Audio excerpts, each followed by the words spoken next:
만약에 대한민국 한복판에서요.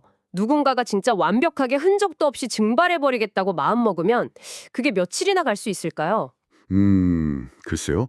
요새는 뭐 골목마다 방법용 CCTV가 다 깔려 있고 또 다들 스마트폰을 들고 다니잖아요. 사실선 하루도 버티기 힘들지 않을까요? 그렇죠. 저도 그렇게 생각했거든요. 우리 주머니 속에서 끊임없이 위치 신호를 쏘아대니까요. 이 완벽해 보이는 디지털 감시망 속에서 사람이 사라진다는 건 거의 불가능에 가까워 보입니다. 네.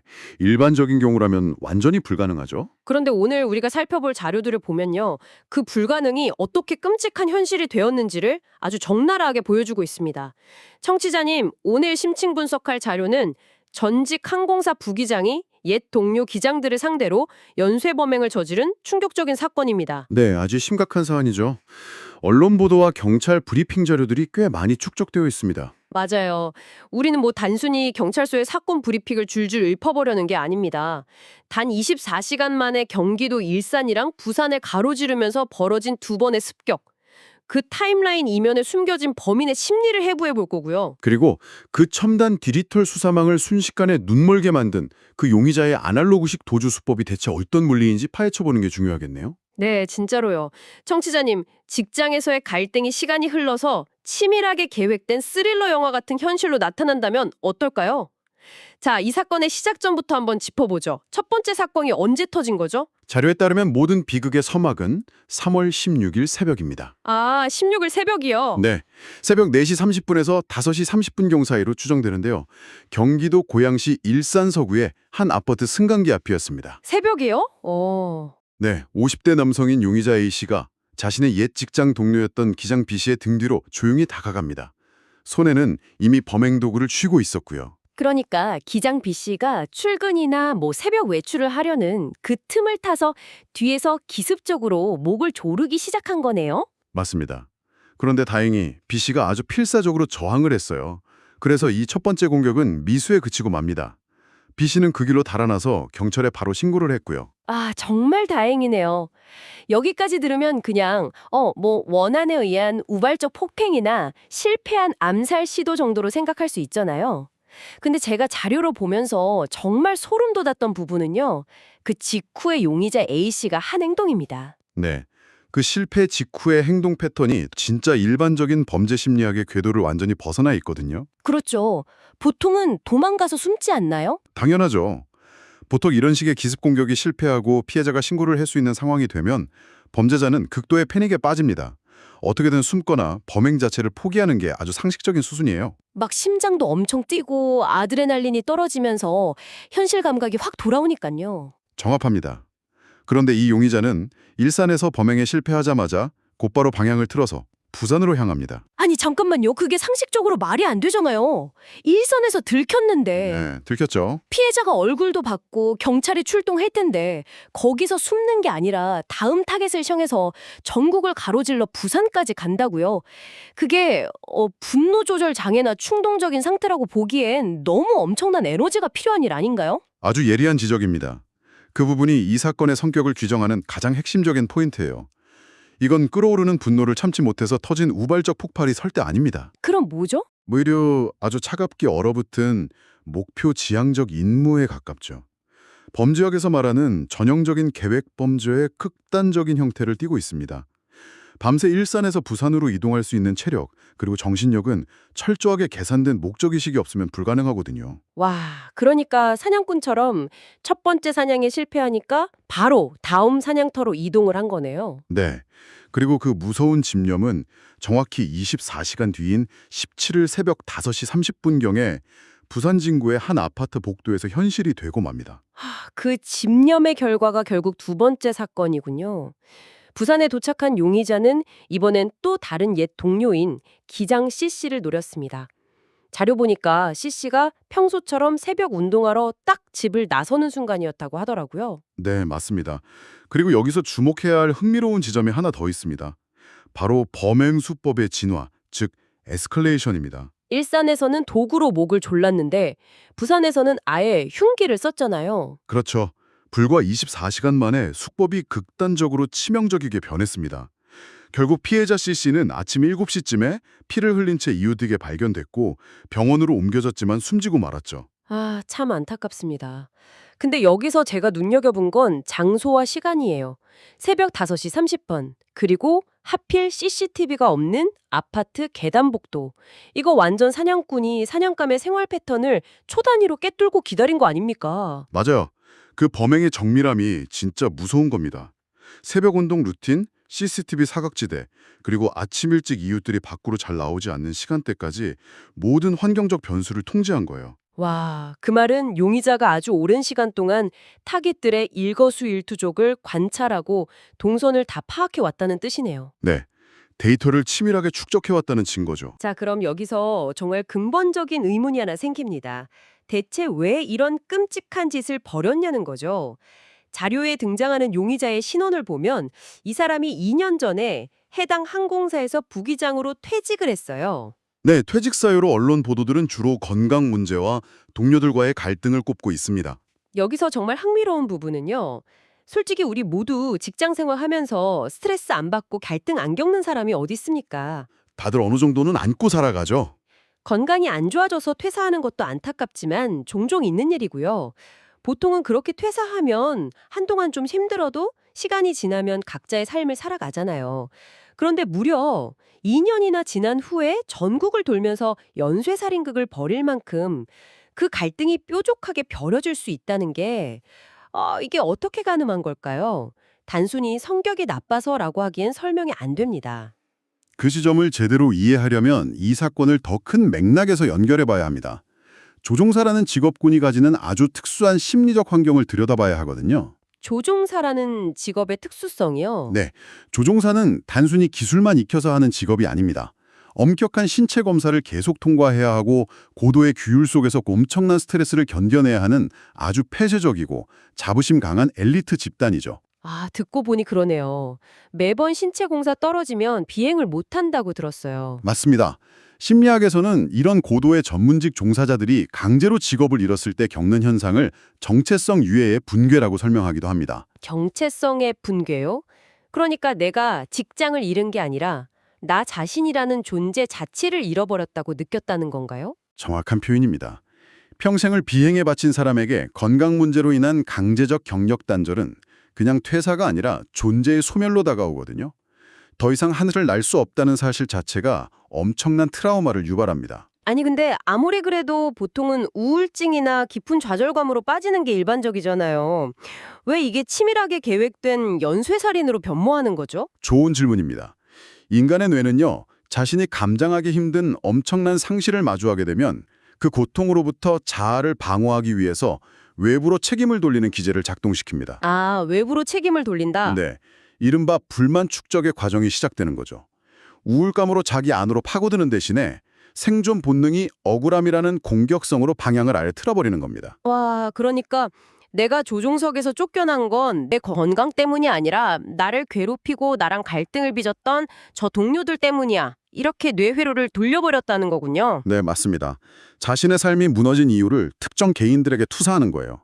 그렇게 타겟이 딱 설정되면 그들을 향한 원망은 일종의 새로운 삶의 목적이 되어버립니다. 세상에. 복수가 삶의 목적이 된 거네요. 그렇기 때문에 2년이라는 그 침묵의 시간은 분노를 식히는 냉각기가 전혀 아니었던 거죠. 오히려 감옥처럼 갇혀서 복수를 치웠겠네요. 맞아요. 사회와 단절된 채 자신의 억울함만 끊임없이 되새김질하면서 복수를 정당화하고 범행의 디테일을 완성해 나가는 아주 밀폐된 인큐베이터였던 겁니다.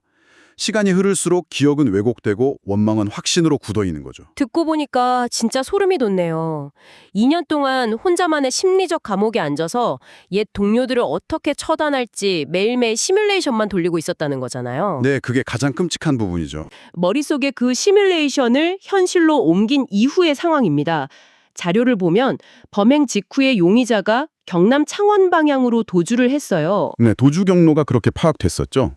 근데 사건 발생 10시간이 훌쩍 넘도록 경찰이 행방을 못 찾고 난항을 겪고 있습니다. 부산역이나 공항 터미널 같은 곳에 수사전담반 60여 명이 쫙 깔렸는데도 말이죠. 도대체 21세기 대한민국에서 어떻게 사람이 이렇게 흔적도 없이 증발할 수 있는 겁니까? 이 대목에서 우리가 아주 절대적으로 맹신하고 있는 현대 수사 시스템의 맹점이 노골적으로 드러납니다. 맹점이요? 네, 경찰이 용의자를 놓치고 있는 이유는 아주 간단합니다. 용의자가 휴대전화 전원을 끄고 현금만 사용하고 대중교통을 타면서 수시로 옷을 갈아입는 전형적인 아날로그 도주 방식을 택했기 때문이에요. 아니 그러니까 폰 좀 끄고 현금 쓴다고 그 수많은 CCTV 감시망을 다 빠져나갈 수 있다고요? 마치 영화 미션 임파서블에 나오는 고스트 프로토콜 같네요. 우리가 어딜 가든 디지털 발자국이 남는 시대인데. 그게 바로 우리가 가진 디지털 시스템에 대한 거대한 착각입니다. 첨단 디지털 추적망이라는 건요, 사실 아주 강력한 자석으로 물고기를 낚는 것과 비슷해요. 자석으로 물고기를 낚는다고요? 네, 물고기가 쇠바늘, 즉 스마트폰이나 신용카드를 삼키고 있다면 경찰의 자석은 수백 킬로미터 밖에서도 물고기의 위치를 정확히 낚아챕니다. 기지국 신호나 카드 결제 내역이라는 명확한 핑이 딱딱 찍히니까요. 아, 그 디지털 핑만 있으면 어디든 찾을 수 있죠? 그런데 범죄자가 이 쇠바늘을 아예 뱉어내버리는 순간 그 강력한 자석은 출력이 아무리 세져도 그냥 눈먼 고철 덩어리에 불과해집니다. 반응할 금속이 없으니까요. 와, 폰을 끄는 순간 그 첨단 시스템이 완전히 장님이 되어버린다는 거군요. 그럼 CCTV는요? 길거리에 널린 게 CCTV인데 그거라도 하나하나 이어 붙여서 추적하면 안 됩니까? CCTV 추적의 원리를 아셔야 하는데요. 경찰이 CCTV로 범인을 쫓는 건 점과 점을 잇는 선형적 예측, 즉 벡터를 따라가는 작업입니다. 용의자가 A에서 B로 갔다면 시간과 속도를 계산해서 C점의 CCTV를 열어보는 식이죠. 네네, 그건 이해가 갑니다. 그런데 이 벡터를 끊어버리는 가장 원시적이면서도 가장 효과적인 방법이 바로 옷을 갈아입는 환복입니다. 아, 옷을 갈아입는 게 수사망에 그렇게 큰 타격을 주나요? 엄청난 타격이죠. CCTV 모니터링은 결국 시각적 특징, 주로 옷차림과 체형에 절대적으로 의존하거든요. 얼굴이 선명하게 안 보일 때가 많으니까요. 맞습니다. 경찰이 빨간 점포를 입은 용의자를 쫓고 있는데 용의자가 어느 지하철역 화장실이나 사각지대에서 검은색 패딩으로 갈아입고 딱 나온다면요. 수사관들은 수백 명의 행인 속에서 그가 누구인지 식별해낼 기준표 자체를 잃어버리는 겁니다. 와, 그 수백 명을 일일이 다 멈춰 세울 수도 없고? 게다가 현금으로 버스와 지하철을 번갈아 타버리면 동선 예측 자체가 아예 불가능해지죠. 첨단 수사망이 고도의 AI나 알고리즘으로 돌아가는 것 같지만 범인이 디지털 식별표를 떼버리는 순간 수십 수백 개의 화면을 사람이 일일이 눈으로 확인해야 하는 극도의 노동집약적 아날로그 수사로 퇴행해버리는 겁니다. 기가 막히네요. 용의자는 이 첨단 시스템이 어떻게 굴러가는지, 그 허점이 무엇인지 완벽하게 꿰뚫고 있었던 거군요. 네, 찰지하게 준비된 도주 매뉴얼이 있었던 겁니다. 그런데 자료를 계속 보다 보니까요, 경찰 내부의 시스템적인 공조 문제도 되게 심각해 보이더라고요. 어떤 부분에서 그렇게 느끼셨나요? 첫 번째 사건이 일산에서 났잖아요. 일산경찰서가 용의자가 서울 영등포 부근으로 이동한 것까지는 추적을 했어요. 근데 거기서 동선을 놓쳤단 말이죠. 더 황당한 건 부산경찰청은 자기 관할에서 살인사건이 터진 아침 7시가 지나서야 경기 북부 경찰청으로부터 전날 일산에서 범행이 있었다는 걸 전달받았다는 거예요. 아니, 전국 경찰망이 하나로 쫙 연결되어 있는 게 아니었나요? 이 부분은 우리에게 아주 중요한 질문을 던집니다. 왜 정보 공유가 이토록 지연되었는가 하는 점이죠.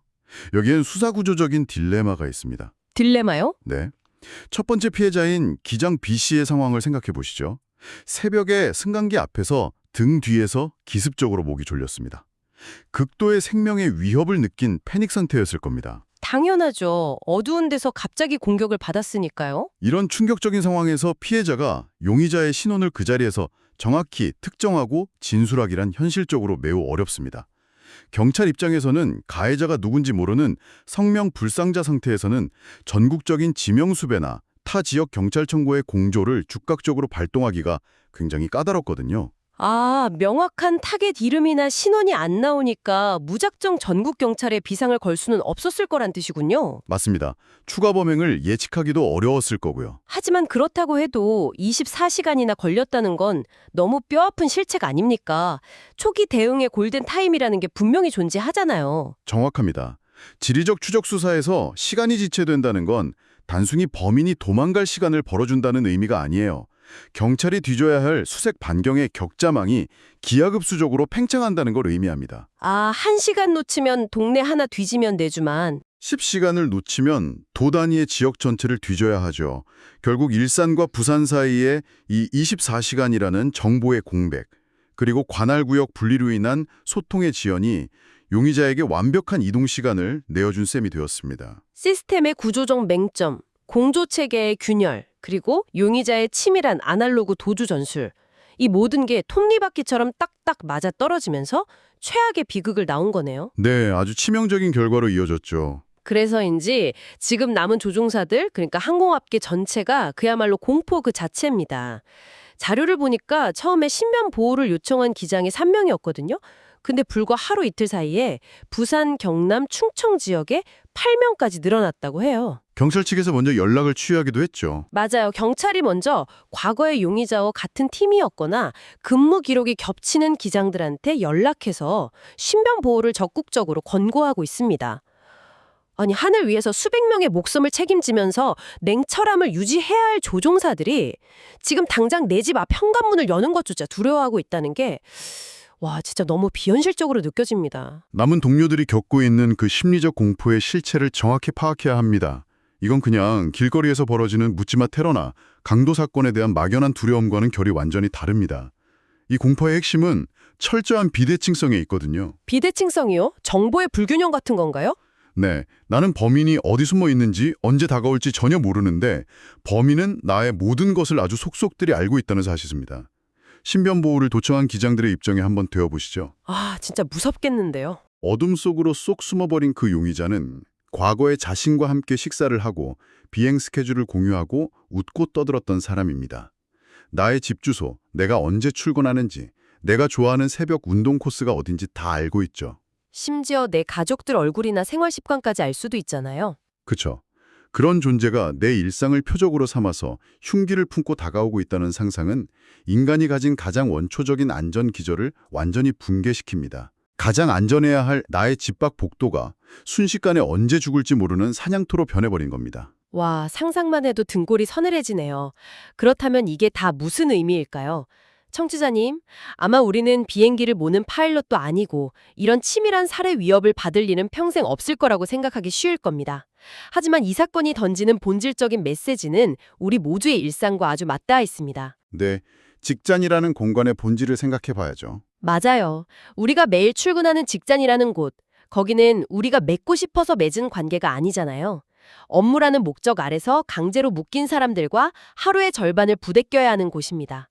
그 수많은 관계의 얽힘 속에서 우리는 필연적으로 오해와 갈등을 겪게 되고요. 크고 작은 마찰은 피할 수 없죠. 누군가에게 무심코 던진 핀잔, 내가 어쩔 수 없었다고 합리화했던 업무상의 마찰, 혹은 그냥 눈빛 한번 잘못 스친 사소한 짜증들. 우리는 그날 퇴근하면서 아이 훌훌 털어버렸다고 믿지만 그 작은 불씨가 누군가의 마음속 깊은 곳에 떨어져서 2년 동안 썩어가며 복수심이라는 괴물로 자라날 수 있다는 사실. 이 사건이 평범해 보이는 우리 일상의 뒷면에 얼마나 무섭고 심연 같은 인간의 심리가 도사리고 있는지를 아주 묵직하게 보여줍니다. 진짜 그렇습니다. 일상적인 관계의 마찰이 언제든 치명적인 위협으로 돌변할 수 있다는 분석에 전적으로 동의합니다. 특히 이 사건의 피해자들이 당한 공간이 외부와 단절된 어떤 특별한 밀실이 아니었잖아요. 매일 수십 번씩 오르내리는 아파트 승강기 앞, 그리고 이웃들의 문이 마주보는 복도였다는 점이 그 서늘함을 우리 일상 속으로 깊숙이 끌어들입니다. 우리 집 앞 복도라고 생각하면 진짜 아찔하죠. 네. 기술이 아무리 발달하고 보안 시스템이 정교해진다고 해도 결국 인간 내면에 축적된 원한이나 징후의 폭발까지 기계가 통제하거나 예측할 수는 없다는 씁쓸한 한계를 다시 한번 마주하게 되네요. 자, 오늘 파헤쳐본 자료들을 한번 정리해보겠습니다. 단 24시간, 그 짧은 시간 동안 일산과 부산으로 가며 벌어진 잔혹한 비극. 2년이라는 침묵의 시간 동안 원망을 날카롭게 갈아서 옛 동료들의 일상을 사냥하듯 노린 용의자. 그리고 첨단 디지털 수사망의 허점을 비웃듯이 폰을 끄고 유령처럼 도주하는 아날로그식 회피술. 이 모든 요인이 결합해서 항공업계 전반에 씻을 수 없는 공포를 심어주었죠. 네. 지금 이 순간에도 하늘을 날아야 할 조종사들이 땅 위에서 자기 집 앞을 두려워하며 경찰 보호에 기대야 하는 이 참담한 현실을 만들어냈습니다. 이번 심층 분석 자료를 통해서 우리는 시스템의 취약성에 대한 중요한 각성을 얻었습니다. 우리가 거대한 범죄로부터 스스로를 안전하게 지켜줄 거라고 굳게 믿는 화려한 디지털 인프라와 경찰망이 작정하고 시스템 밖으로 이탈해버리는 아날로그적 개인 앞에서는 얼마나 허망하게 무너질 수 있는지를 너무 뼈아픈 대가를 치르며 확인했습니다. 정말 그렇습니다. 우리는 지금 더 편해지고 안전해지려고 매일 스마트폰에 카드를 등록하고 AI가 추천해주는 길로 다니잖아요. 우리의 모든 동선과 취향을 촘촘한 디지털 네트워크 위에 기꺼이 올려놓고 살아갑니다. 하지만 오늘 사건이 증명하듯 누군가 독하게 마음을 먹고 그 디지털 세계에 플러그를 확 뽑아버린 채 아날로그의 그림자 속으로 숨어버린다면 이 대단한 감시 시스템은 순식간에 눈을 감아버리죠. 인간의 악의 앞에서는 완벽한 시스템이란 존재하기 어렵다는 걸 잊지 말아야겠습니다. 자, 여기서 오늘의 심층 분석을 마치면서요. 청취자님께 한 가지 도발적인 질문을 남기고 싶습니다. 매일 아침 당신의 일상은 어떤가요? 몇 시에 집을 나서서 어떤 길을 걸어 정류장으로 가고 어디서 커피를 사는지. 만약 당신에게 앙심을 품고 오랜 시간 일거수일투족을 지켜본 누군가가 오늘 밤 당장 당신을 찾으려 한다면 당신의 내일 아침 동선은 그들에게 얼마나 예측하기 쉽고 완벽한 표적입니까? 등 뒤를 한번 돌아보게 만드는 이 질문과 함께 다음 자료 파헤쳐 보기 시간에서 뵙겠습니다.